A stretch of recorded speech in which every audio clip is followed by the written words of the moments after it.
What's up guys, selamat datang di Cura Film. Di channel ini saya akan menjelaskan alur cerita film animasi dan live action. Di sini saya akan menjelaskan alur cerita film Rurouni Kenshin Final Chapter. Film ini disutradarai oleh Keisho Otomo yang dirilis pada tahun 2012 dan bergenre action, adventure, dan drama.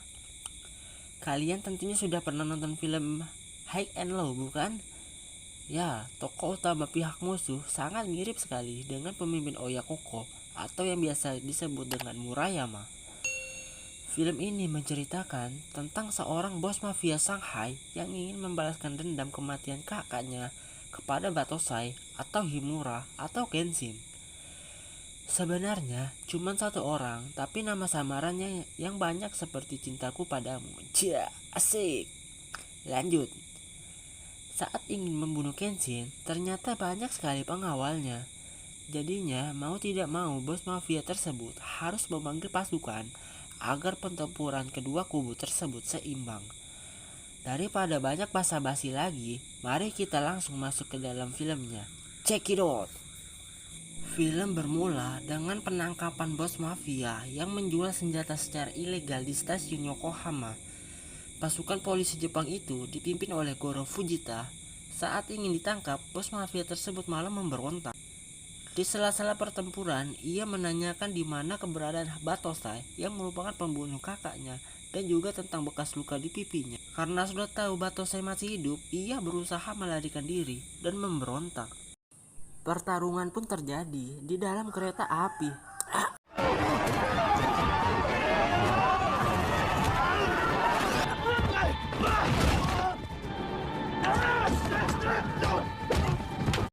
Ayolah suwe ayam.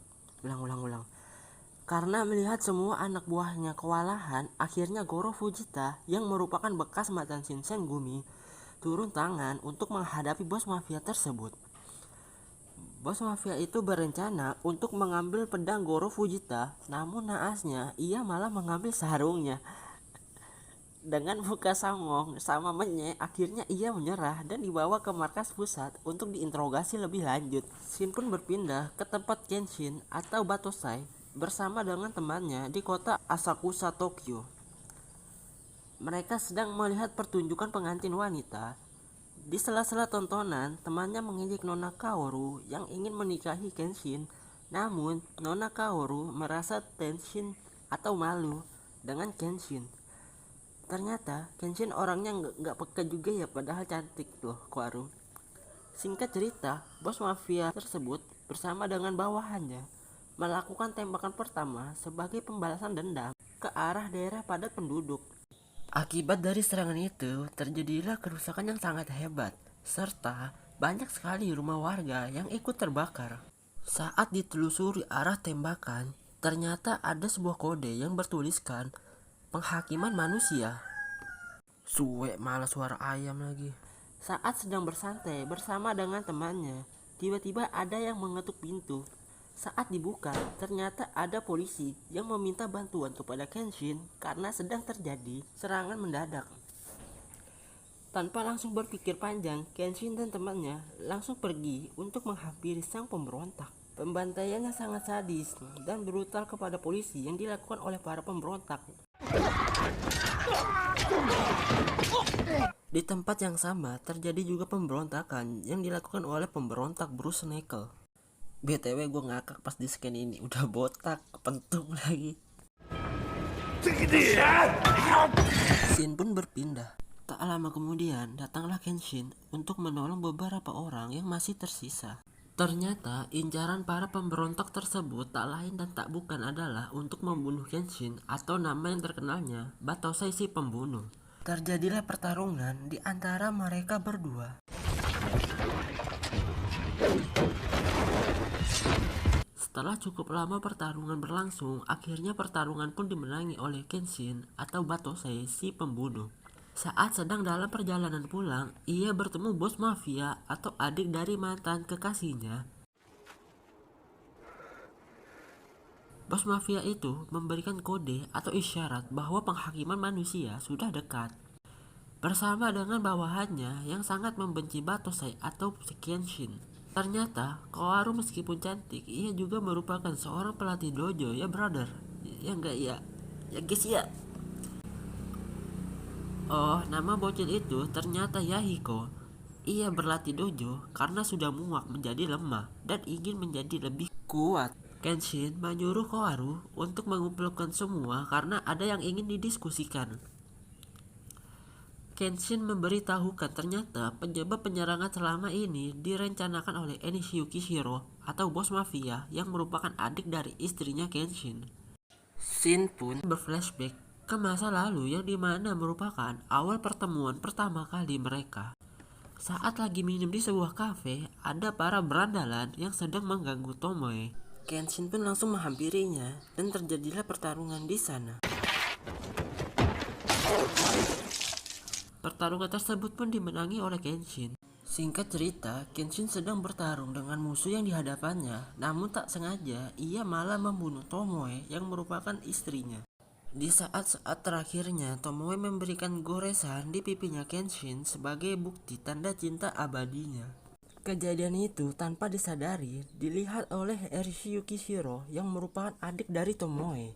Dari kejadian itulah, Enishi ingin membalaskan dendam atas kematian kakaknya kepada Kenshin si Batose pembunuh.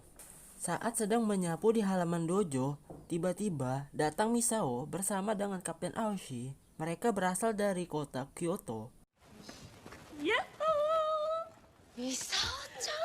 Tujuan mereka datang ke sana adalah untuk memberikan buku harian mendiang istrinya Kenshin. Di malam harinya, Kapten Gojo bersama dengan bawahannya, ia ingin menangkap bos mafia berdasarkan informasi yang diterimanya. Tim pun dibagi menjadi 3 regu. Saat masuk ke dalam, ia melihat seorang tawanan yang sedang duduk di kursi. Ternyata tempat itu bukan tempat bos mafia, melainkan perangkap yang dipasang oleh musuh. Mereka pun disergap dari arah depan dan belakang. Terjadilah pertempuran yang amat epik antara polisi Jepang dengan pasukan pemberontak. Di waktu yang sama, muncul ratusan kertas dari udara yang bertuliskan penghakiman manusia. Pesan ini ternyata disebar oleh Enishi Yukishiro melalui bola udara. Enishi mengutus seluruh bawahannya untuk membuat kerusuhan di tengah keramaian ibu kota, yang bertujuan untuk pembalasan dendam kepada si Kenshin atau Batose si pembunuh.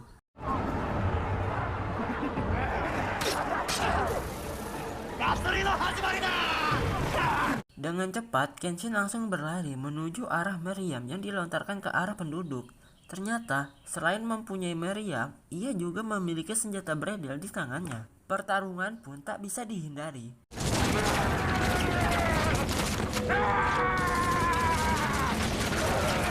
Di waktu yang sama, pemberontak bertopeng sedang mencari Batose atau Kenshin di sekitaran rumah warga. Saat ia ingin pergi dari sana, tiba-tiba muncul Kapten Aoshi yang ingin mengajak gelut karena sudah menyerang warga.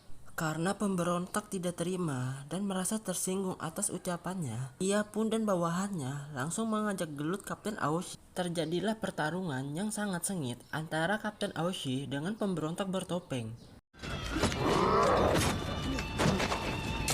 Di waktu yang sama, datang Enishi Yukishiro ke tempat tinggal Kenshin atau dojo. Di tengah pertarungan, muncul bawahan Kapten Aoshi yang bernama Misao untuk membantunya. Namun, setelah kedatangan Misao, pemberontak bertopeng tersebut memilih mundur karena tujuan kedatangan mereka adalah untuk menangkap Kenshin. Sanosuke bertarung melawan Enishi demi melindungi teman-temannya.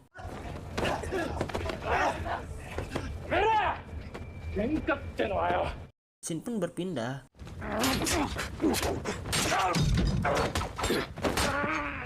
ke pertarungan Kenshin. Karena kemampuan bertarung pemberontak sangat tidak sebanding dengan Kenshin, pada akhirnya pemberontak itu kalah dan ditangkap oleh polisi Jepang. Saat Kenshin sampai di tempat dojo, ia melihat seluruh teman-temannya sedang pada sekarat termasuk Sanosuke. Sanosuke menjelaskan apa yang terjadi sebenarnya kepada Kenshin. Sanosuke menjelaskan ini semua terjadi karena kedatangan Enishi ke tempat dojo. Dengan perasaan kecewa karena tidak ada Kenshin, Enishi akhirnya menahan Kaoru yang merupakan kekasih Kenshin. Si Enishi memberikan kode di dalam mulut monyet yang berada di dalam karungi yang bertuliskan penghakiman manusia.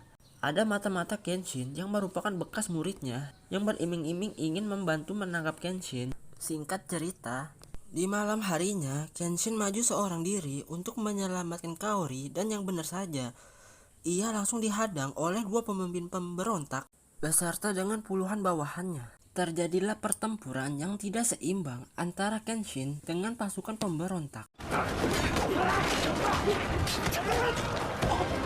Di tengah-tengah pertarungan, muncul teman-teman Kenshin yang membantunya untuk melawan pasukan pemberontak. Dengan adanya bala bantuan yang datang, ia langsung menuju ke tempat Kaori ditahan. Saat Kenshin baru memasuki markasnya, ia langsung dikelilingi oleh pasukan pemberontak, dan muridnya yang merupakan mata-mata langsung membuat ancang-ancang untuk menyerang pasukan pemberontak. Kenshin dan muridnya langsung bekerja sama untuk melawan pasukan pemberontak.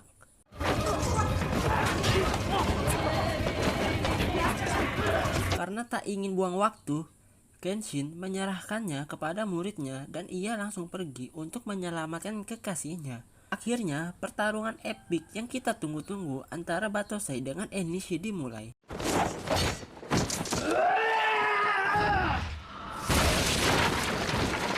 Ya, sayangnya serangan dari Enishi sangat kuat dan Kenshin sangat kewalahan menghadapinya. Namun, Kenshin tidak menyerah begitu saja. Ia langsung bangun dan bertarung habis-habisan dengan Enishi.